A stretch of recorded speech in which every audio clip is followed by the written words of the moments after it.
Happy po kayo sa mas mabilis na flag racing? Yes, sir. Sa bagong Pilipinas, ang gusto ng pulis.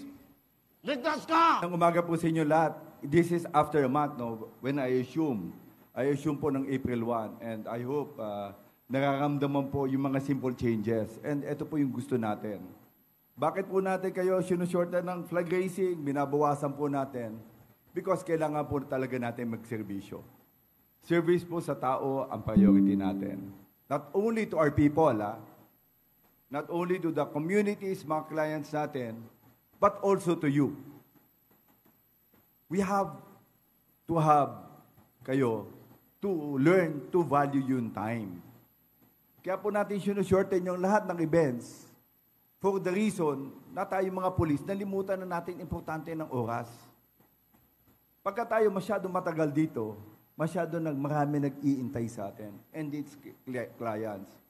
Since paulit-ulit natin ginagawa ang matatagal na programa, kala nyo normal na mag-intay ang mga tao. Sa inyo, normal na rin ang pananaw nyo sa oras.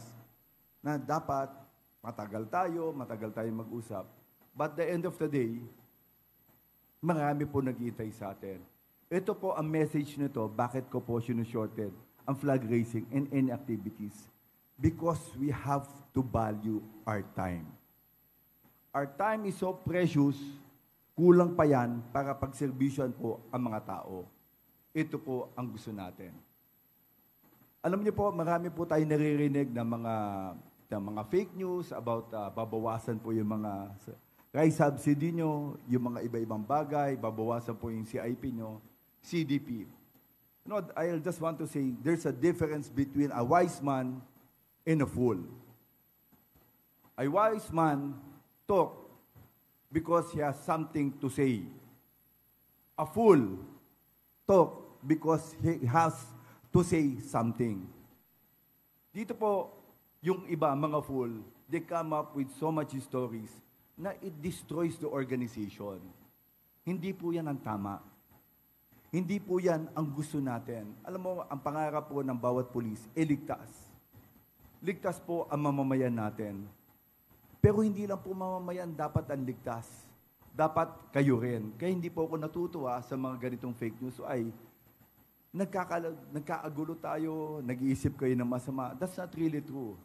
Ang priority po natin, of course, always our mission to serve our clients. Second is always the welfare of our personnel. Marami po tayong pagbabago, but of course, I have to talk to our command group, to our staff, kung tama ang ginagawa natin. And one thing na nakikita po natin, and I'm advocating right now, is yung legal assistance natin. Ever since, nagpulis po ako, alam ko kayo, na nagkakaproblema po kayo sa legal assistance. Magagaling po yung legal mga lawyers natin, but sometimes, hindi po sila sapat para ipagtapat sa mga attorney di Campanilla. So sabi ko nga, with the help ng ating si General Peralta, our DCA, tulungan po natin. He's the president of PSMBFI, and he's coming up with the policy na ito po yung programa natin. PSMBFI is donating something for us sa legal assistance. Sabi po ni General Peralta, Sir, ito na po yung pagkakataon natin na i-priority natin na instead na puro mga kotse, computer, why not solve yung unang-unang problema ng pulis natin? And one thing, alam ko naman lahat kayo na operatiba, ang pinaka-problema natin sa PNP is yung mga counter charges. And minsan, pagka naka-counter charge po kayo, ang mga pulis natin bumubunot ng kanilang pera. Kawawa naman. So sabi nga po namin, sabi po ng DCA natin, it's really time to outsource po, magkaroon po tayo ng mga retainers, mga firm that will help our policemen. And this is the way that we will go. Hindi po namin kayo iiwanan sa laban. Sabi ko nga, kahit anong mangyari, we will not leave you. Yun po ang gusto natin. Sa bagong Pilipinas, ang gusto ng pulis. Ligtas ka! Maraming salamat po. Thank you very much, sir. Ma'am.